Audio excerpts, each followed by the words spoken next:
Hello guys, welcome back to my channel political science की classes by self Sonam Chauhan. So guys, आज की हमारी class का टॉपिक है सर्वोच्च न्यायालय यानी कि सुप्रीम कोर्ट। तो आज हम यहाँ पे बात करेंगे उसकी कंपोजिशन, पावर एंड ज्यूरिडिक्शन के बारे में। तो चलिए स्टार्ट करते हैं। वीडियो लेक्चर पसंद आता है तो लाइक करना है, शेयर करना है, और अगर चैनल पर पहली बार है तो सब्सक्राइब ज़रूर करना, नीचे बेल आइकन को प्रेस करना है ताकि हर एक वीडियो का नोटिफिकेशन आप तक पहुंच जाए। और इस पूरी लेक्चर की जो पीडीएफ है वो आपको टेलीग्राम पर अवेलेबल हो जाएगी, हिंदी और इंग्लिश दोनों लैंग्वेज में। तो चलिए स्टार्ट करते हैं। स्वतंत्र और सभ्य राज्य की प्रथम पहचान क्या होती है? अगर हम उसकी आइडेंटिटी की बात करते हैं तो वो स्वतंत्र और निष्पक्ष न्यायालय है।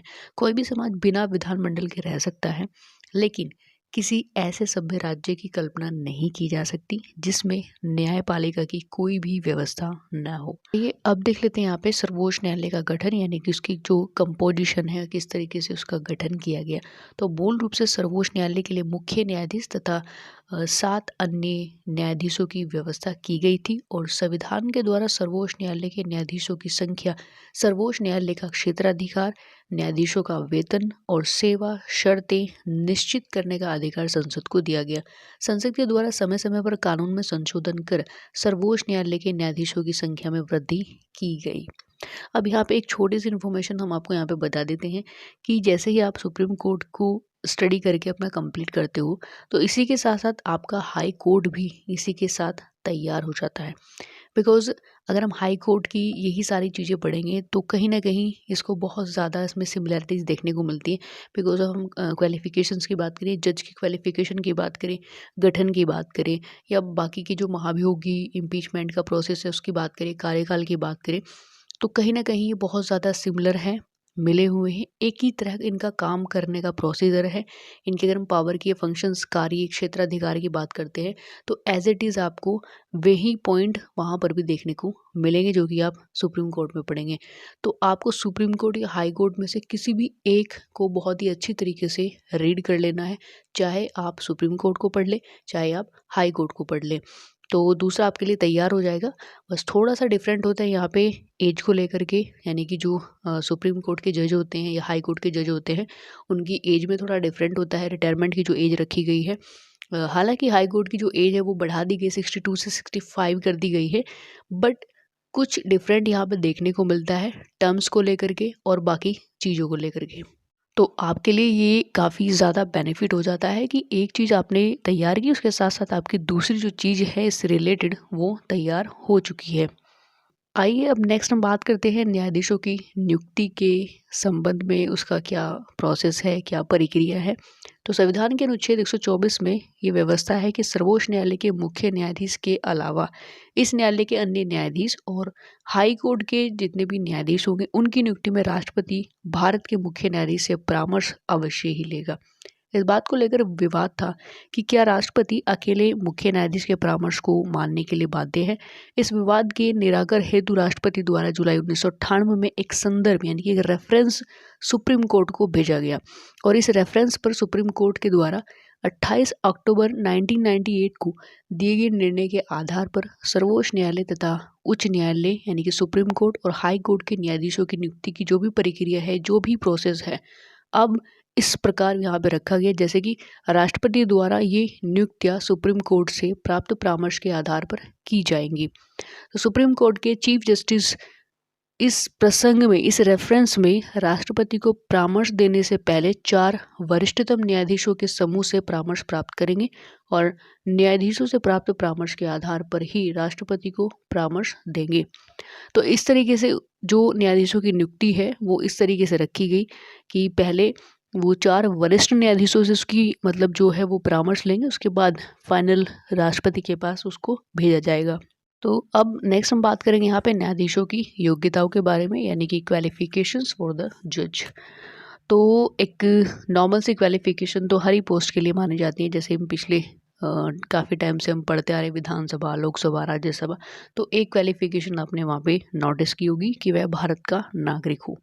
दूसरा है कि वह किसी भी उच्च न्यायालय अथवा 2 या 2 से अधिक उच्च न्यायालयों में लगातार कम से कम 5 वर्ष तक न्यायाधीश के रूप में कार्य कर चुका हो, या देखिए कंडीशन है यहाँ पे 3 तरीके से कि वो 3 तरीके से वहाँ पे क्वालिफिकेशंस को फॉलो करता हो कि वो भारत का नागरिक हो, और दूसरा है कि वो किसी भी हाई कोर्ट या दो से अधिक किसी भी हाई कोर्ट के में लगातार 5 साल से वो न्यायाधीश के रूप में काम कर चुका हो, यानी कि जज के रूप में वो काम कर चुका हो, या फिर किसी भी हाई कोर्ट या किसी भी न्यायालय में, यानी कोई भी ऐसी कोर्ट है उसमें लगातार वो 10 सालों तक एक एडवोकेट रह चुका हो।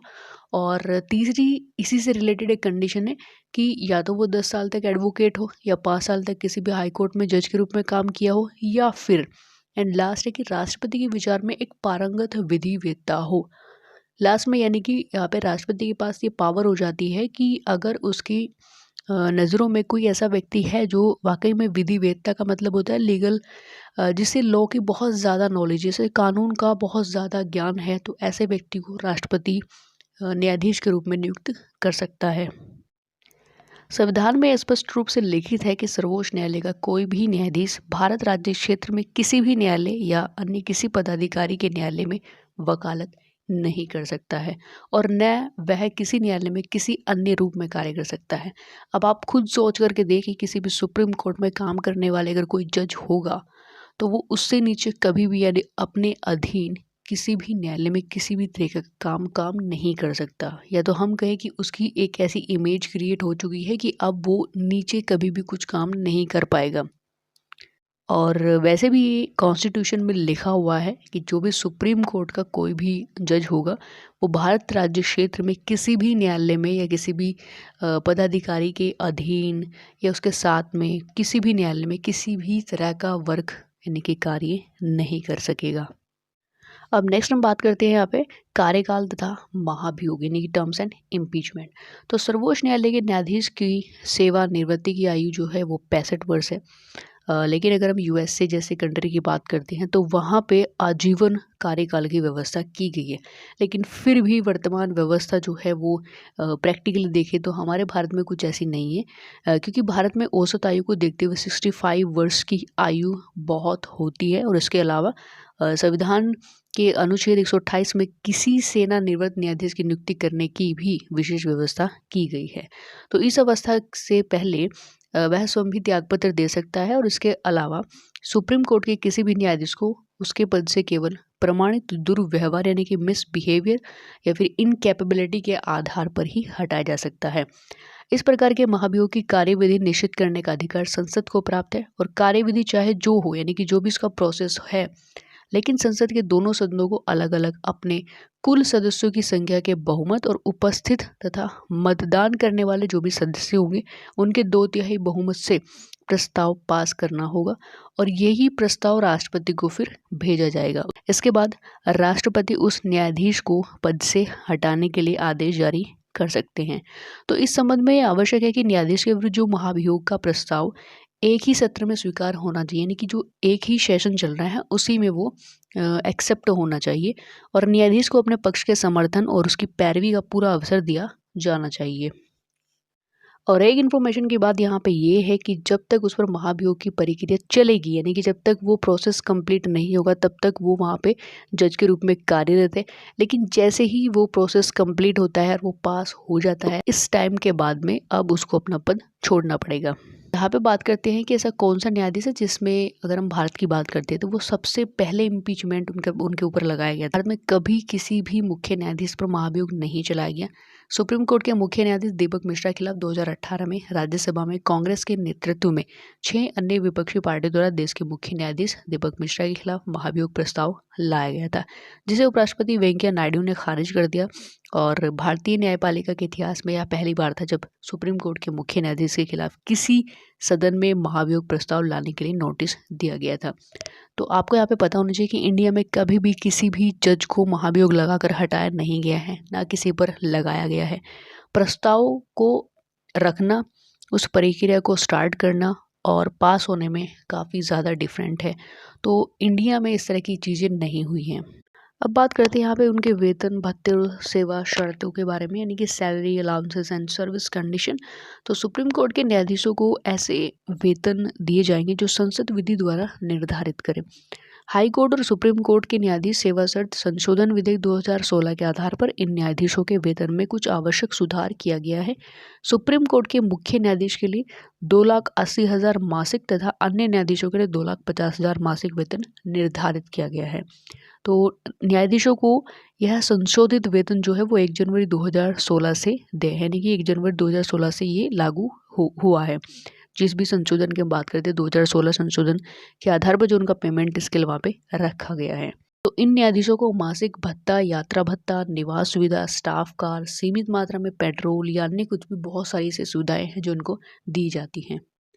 अब यहाँ पे नेक्स्ट हम बात करेंगे सर्वोच्च न्यायालय का क्षेत्राधिकार यानी कि jurisdiction of the supreme court कि किस एरिया तक ये अपना काम कर सकते हैं या फिर इनके काम करने का क्या तरीका है, किसी की कौन सा इनका क्षेत्राधिकार होता है।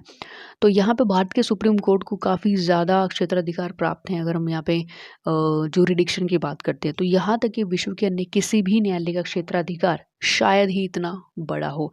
तो इसके क्षेत्राधिकार का हम यहाँ पे 3 टाइप्स इसको डिवाइड करते हैं। पहला है प्रारंभिक क्षेत्राधिकार, दूसरा है अपीलीय क्षेत्राधिकार और तीसरा यहाँ पे परामर्शी क्षेत्राधिकार।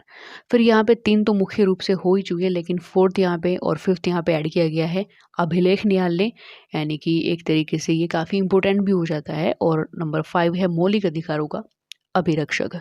तो ये जो पॉइंट है ये डिसाइड करते हैं कि एक्चुअल में इंडिया के सुप्रीम कोर्ट का कितना ज़्यादा क्षेत्राधिकार है, कितनी ज़्यादा उसकी जूरिडिक्शन है। तो 1 बाय 1 करके इसके थोड़ा सा देख लेते हैं कि प्रारंभिक क्षेत्राधिकार होता है, प्राइमरी जूरिडिक्शन होती है, एक्चुअल में क्या होती है। तो सबसे पहले बात करेंगे हम यहाँ पे ओरिजिनल एक्सक्लूसिव जूरिडिक्शन जो कि प्रारंभिक क्षेत्राधिकार के अंतर्गत ही आते हैं। तो प्रारंभिक क्षेत्राधिकार का मतलब क्या होता है कि भारत सरकार, देखिए प्रारंभिक जो क्षेत्राधिकार है उसके अंतर्गत वही केसेस रखे जाएंगे, वही वाद होंगे जो एक बड़े लेवल पर होते हैं, जैसे कि भारत सरकार या एक से अधिक राज्यों के बीच में अगर विवाद हो तो सबसे पहले यानी कि स्टार्टिंग में ही वो सुप्रीम कोर्ट में रखे जाते हैं। और यही बात हाई कोर्ट के लिए भी लागू होती है कि अगर वो इंडियन गवर्नमेंट के साथ में एक या एक से अधिक राज्यों के को लेकर के कोई विवाद है, कोई आर्ग्यूमेंट्स है, कोई केस है, तो इस चीज़ की जो भी सुनवाई होगी वो सबसे पहले कहाँ पर होगी, सुप्रीम कोर्ट में होगी। बात करते हैं यहाँ पे अपीलीय क्षेत्राधिकार यानी कि अपीलीय जूरिडिक्शन। ये किस तरीके से काम करता है कि देखिए सर्वोच्च न्यायालय को प्रारंभिक क्षेत्राधिकार के साथ साथ संविधान ने अपीलीय क्षेत्राधिकार भी प्रदान किया है। उसे समस्त राज्यों के हाई कोर्ट के निर्णय के विरुद्ध अपील सुनने का अधिकार है। अब देखिए जो भी हाई कोर्ट में कोई भी ऐसा केस है, कोई भी ऐसा वाद विवाद जो चल रहा है और वहां से एग्जैक्टली सेटिस्फेक्शन नहीं होता है तो सुप्रीम कोर्ट में वो मामला जा सकता है, वो केस जा सकता है। तो सुप्रीम कोर्ट के पास अपील सुनने का अधिकार है, इसी ही हम क्या बोलते हैं, अपीलीय जूरिडिक्शन बोलते हैं। तो ये किस तरीके से कैसे कैसे केसेस किस प्रकार के इसमें रखे जाते हैं, तो यहाँ पे 4 तरीके के जो केसेस हैं वो अपील, उनके आधार पर अपील मतलब सुप्रीम कोर्ट सुन सकता है। अगर कॉन्स्टिट्यूशनल कोई मुद्दा है या फिर कोई सिविल केसेस है या इसके बाद क्रिमिनल केसेस है यानी कि दीवानी है, फौजदारी से रिलेटेड कोई मुकदमा है, तो ये क्या है, ये सुप्रीम कोर्ट के अपीलीय क्षेत्राधिकार के अंतर्गत सुने जाते हैं।